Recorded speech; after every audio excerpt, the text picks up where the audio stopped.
Herkese merhaba arkadaşlar. Bugün bir slime yapmayı deneyeceğiz.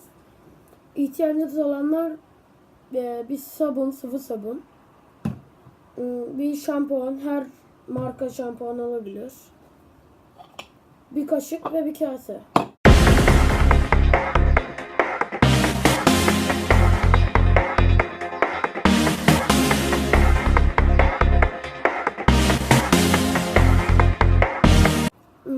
İlk önce şampuan döküyoruz.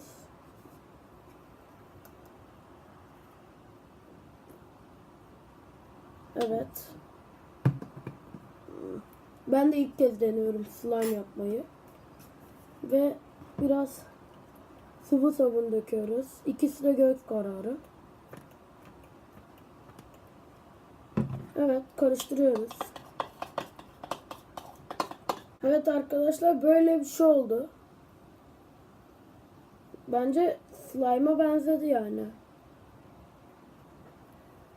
Yani o şeylerle tabii daha iyi olabilir. Slime'ın yani gerçek maddeleriyle daha iyi olabilir ama eğer videoyu beğendiyseniz like atmayı unutmayın ve eğer kanaldaki içerikleri beğendiyseniz sağ üstten abone olabilirsiniz. Hoşça kalın, bay bay.